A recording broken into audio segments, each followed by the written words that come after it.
ಎಲ್ರಿಗೂ ನಮಸ್ಕಾರ. ಇವತ್ತು ನಾವಿರುವಂತಹ ಸ್ಥಳ ಪುತ್ತೂರು ಪಾಣಾಜೆ ರಸ್ತೆಯ ಚೆಲ್ಯಾಡ್ಕ ಎಂಬಲ್ಲಿ. ನಿಮ್ಗೆ ಈಗಾಗಲೇ ತಿಳಿದಿರುವ ಹಾಗೆ ಹಲವಾರು ವರ್ಷಗಳಿಂದ ಈ ಒಂದು ಸೇತುವೆ ಅಂದ್ರೆ ಇದಕ್ಕೆ ಮುಳುಗು ಸೇತುವೆ ಅಂತ ಹೇಳ್ತಾರೆ. ಯಾಕೆ ಅಂತ ಹೇಳಿದ್ರೆ ಇದು ಈಗ ಬೀಳುತ್ತೋ ಆಗ ಬೀಳುತ್ತೋ ಅನ್ನುವಂತಹ ಸ್ಥಿತಿಯಲ್ಲಿತ್ತು. ಈ ಒಂದು ಗ್ರಾಮಸ್ಥರ ಇದರ ಸ್ಪಂದನೆಗೆ ನಮ್ಮ ಪುತ್ತೂರು ವಿಧಾನಸಭಾ ಕ್ಷೇತ್ರದ ಶಾಸಕರಾಗಿರುವಂತಹ ಶ್ರೀ ಅಶೋಕ್ ಕುಮಾರ್ ಅವರು ಇದಕ್ಕೆ ಈ ಒಂದು ಬೇಡಿಕೆಗೆ ಸ್ಪಂದನೆಯನ್ನ ನೀಡಿ ಈ ಒಂದು ಕಾಮಗಾರಿಯನ್ನ ಶುರು ಮಾಡಿರ್ತಾರೆ. ಹಾಗೆ ಇವತ್ತು ನಮ್ಮ ಜೊತೆ ಸ್ಥಳೀಯ ನಾಯಕರಾಗಿರುವಂತಹ ಕೃಷ್ಣ ಪ್ರಸಾದ್ ಆಳ್ವ ಅವರಿದ್ದಾರೆ. ಅವ್ರ ಹತ್ರ ಮಾತಾಡ್ಕೊಂಡು ಬರೋಣ. ಈ ಒಂದು ಕಾಮಗಾರಿ ಕೆಲಸ ಯಾವಾಗಿಂದ ನಡೀತಾ ಇದೆ, ಎಷ್ಟು ದಿನ ಆಗ್ತದೆ, ಪ್ರಯಾಣಿಕರಿಗೆ ಎಷ್ಟು ದಿನದ ಇದರಿಂದ ಸೌಲಭ್ಯವನ್ನು ಸಿಗಬಹುದು ಅನ್ನೋದನ್ನ ಕೇಳ್ಕೊಂಡು ಬರೋಣ. ನಮಸ್ತೆ ಸರ್. ಈ ಒಂದು ಕಾಮಗಾರಿ ಎಷ್ಟು ಸಮಯದಿಂದ ನಡೀತಾ ಇದೆ ಮತ್ತು ಇದರ ಪ್ರೊಸೆಸ್ ಯಾವ ತರ ನಡೀತಾ ಇದೆ ಸರ್? ಇದು ಕಾಮಗಾರಿ ಇತ್ತೀಚೆಗೆ ಒಂದು 6 ತಿಂಗಳಿಂದ ನಡೆದಿದೆ. ಈ ಒಂದು ಸೇತುವೆಗೆ ಒಂದು ಇತಿಹಾಸ ಇದೆ. ಯಾಕಂದರೆ ಈ ಊರಿಗೆ ಇದೊಂದು ಮುಳುಗು ಸೇತುವೆಯಾಗಿ ಇದೊಂದು ಕುಖ್ಯಾತಿ ಪಡೆದಂಥ ಸೇತುವೆ. ಯಾಕಂದರೆ ಸುಮಾರು ಸಾಧಾರಣ 1954ರಲ್ಲಿ ಒಂದು ಅಂದಾಜು ಇದು ಒಂದು ನಿರ್ಮಾಣ ಆಗಿತ್ತು. ಸಾಧಾರಣ ಒಂದು 75-80 ವರ್ಷ ಈ ಒಂದು ಸೇತುವೆ ಆಗಿದೆ. ಆ ಹೊತ್ತಿನಲ್ಲಿ ಇದು ಮುಳುಗು ಸೇತುವೆ ಆವಾಗಲೇ ಕೂಡ ಆಗಿತ್ತು. ಆದರೆ ಇಲ್ಲಿಯ ಸ್ಥಳೀಯ ಸಮಾಜ ಸೇವಕರಾದ ದಿವಂಗತ ಕಿಂಜನ್ರಿ ಅವರು ಅನೇಕ ಜನರೆಲ್ಲ ಸೇರಿಕೊಂಡು ಸೇತುವೆ ಮೇಲೆಗೆ ಒಂದು ದೊಡ್ಡ ಸಂಟ್ಯಾರು ಮಾರ್ಗ ಹೋಗಿ ದೊಡ್ಡ ಸೇತುವೆಯನ್ನು ಕೂಡ ಸಾಧಾರಣ 75-76 ಸಮಯದಲ್ಲಿ ಕಟ್ಟಿದರು. ಆವತ್ತಿಗೆ ಕೂಡ ಇದರಲ್ಲಿ ಬರಲಿಕ್ಕೆ ಹೋಗಲಿಕ್ಕೆ ತುಂಬ ಅನನುಕೂಲ ಆಗಿತ್ತು ಮಳೆಗಾಲದ ಹೊತ್ತಾಗ.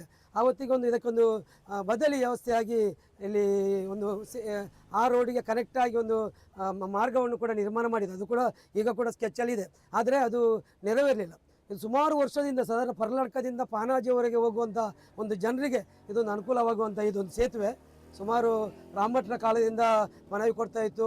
ಆಮೇಲೆ ಡಿ.ವಿ. ಸದಾನಂದ ಗೌಡರಿಂದ ಕೊಡ್ತಾ ಇತ್ತು, ವಿನಯ್ ಕುಮಾರ್ ಸೊರಕೆ ಅವರಿಂದ ಕೊಡ್ತಾ ಇತ್ತು. ಆಮೇಲೆ ಮಲ್ಲಿಕ ಪ್ರಸಾದ್ ಸಂಜೀವ ಮಠದವರು, ಶ್ರೀಮತಿ ಶಕುಂತಲಾ ಶೆಟ್ಟಿ ಅವರ ಹೊತ್ತಿಗೆ ಕೂಡ ಇದನ್ನು ಕೊಟ್ಟಿದ್ದೇವೆ. ನಮ್ಮ ಹೋರಾಟ ಇತ್ತು. ನಾನು ಅದೇಗೆ ನಮ್ಮ ನವೀನ್ ರೇಚಲ್ಲಿ ಅಡ್ಕ ನಮ್ಮ ಹೋರಾಟ ಇಲ್ಲಿ ನಾವು ಮಾಡಿದೆವು. ಯಾವಾಗಂದರೆ ಮುಳುಗು ಸೇತುವೆ ಆಗುವಾಗ ಒಂದು ದೊಡ್ಡ ಮರ ಬಂದು ಇದರಲ್ಲಿ ನಿಂತುಕೊಂಡಿದೆ. ಆ ಮರವನ್ನು ತೆರವುಗೊಳಿಸಲಿಕ್ಕೆ 10-15 ದಿನ ಸಮಯ ಬೇಕಾಯಿತು. ಅದಕ್ಕೆ ಬೇಕಾಗಿ ನಾವು ಆಡಳಿತದ ವಿರುದ್ಧ ನಾವು ಇಲ್ಲಿ ಸ್ಟ್ರೈಕ್ ಕೂಡ ಮಾಡಿದ್ದೇವೆ. ಆ ಹೊತ್ತಿಗೆ ಹೋರಾಟ ಸಮಿತಿಯಿಂದ ಅರ್ಜಿ ಕೊಟ್ಟಾಗ ಮಾನ್ಯ ಶಕುಂತಲಾ ಶೆಟ್ಟಿಯವರು ಒಮ್ಮೆ ಇದಕ್ಕೆ 75 ಲಕ್ಷ ಒಮ್ಮೆ ಕಾಯ್ದಿರಿಸಲಿಕ್ಕೆ ಅಂತ ನೋಡಿದರು. ಆದರೆ ಅದು ಕೂಡ ಆಗಲಿಲ್ಲ. ಆದರೆ ಈ ಸಲ ನಾವು ಮತ್ತೊಮ್ಮೆ ಇದರ ಹೋರಾಟವನ್ನು ಬಿಡಲಿಲ್ಲ.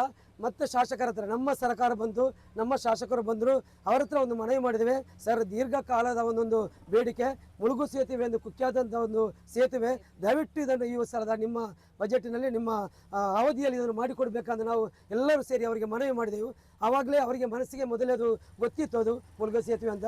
ಆದರೂ ಅವರು ಬಹಳ ಮುತುವರ್ಜಿಯಿಂದ ಅದನ್ನು ಇಲ್ಲಿನ ಬೇಡಿಕೆ ಇಟ್ಟು ಅವರ PAಗೆ ಹೇಳಿ ಇದನ್ನು ಪ್ರಸ್ತಾಪನೆ ಕಳಿಸಿದರು.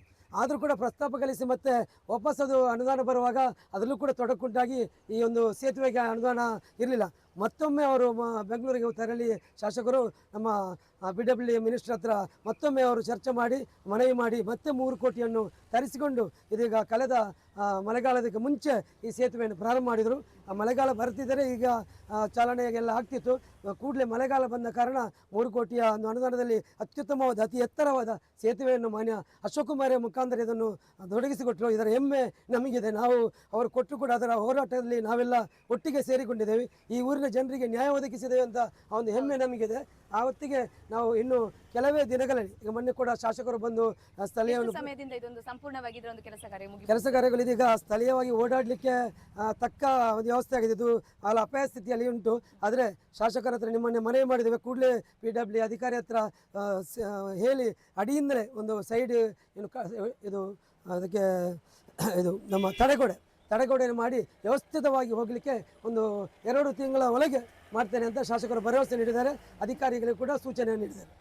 ಇಂಥ ಗ್ರಾಮಸ್ಥರ ಈ ಸಾರ್ವಜನಿಕರ ಬೇಡಿಕೆಗೆ ಇವತ್ತು ಸ್ಪಂದನೆ ನೀಡುವಂತವರು ನಮ್ಮ ನೆಚ್ಚಿನ ಶಾಸಕರು ಶ್ರೀಯುತ ಅಶೋಕ್ ಕುಮಾರ್ ರೈ ಅವರು.